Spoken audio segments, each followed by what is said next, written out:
হাসপাতালের বেডে কাতরাচ্ছে গাজার শিশুর মায়া আসালিয়া। পুষ্টিহীনতা এবং পানির শূন্যতায় ভুগছে 11 মাসের এই শিশু। এছাড়া নার্ভ ও লেক্সিটি ও মেটাবলিক ইলনেসে আক্রান্ত সে। উন্নত চিকিৎসার জন্য 6 মাসের অপেক্ষায় আছে মায়া।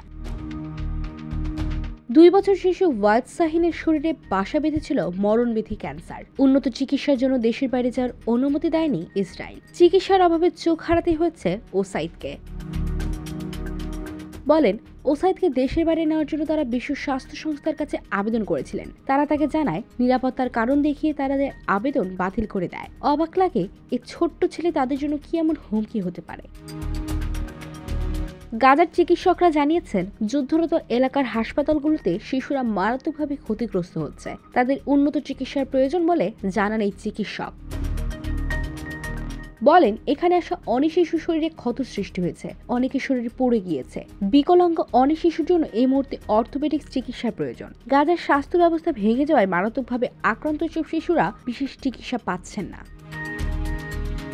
পুরো পৃথিবী গাজার শিশুদের এই করুণ অবস্থা দেখছে। উপায় থাকা সত্ত্বেও কেউ কিছু করছে না বলে জানান ইউনিসেফের এই বিশেষজ্ঞ। বলেন, সমস্ত গাজা অনিরাপদ, কেউ চিকিৎসা সেবা পাচ্ছে না। এখানে শিশুরা প্রতিনিয়ত মৃত্যুর সঙ্গে পাঞ্জা লড়ছে। উন্নত চিকিৎসার অপেক্ষা করতে করতে মৃত্যুর কোলে ঢলে পড়ছে অনেকেই। পৃথিবীর যেন কিছুই করার নেই। গাজায় দিন দিন বাড়ছে শিশু মৃত্যুর সংখ্যা। উপত্যকাটিতে চিকিৎসা সেবা নিশ্চিত করতে না গেলে অনেক শিশুর প্রাণহানি ঘটবে বলে আশঙ্কা সংশ্লিষ্টদের। IVTV USA news desk.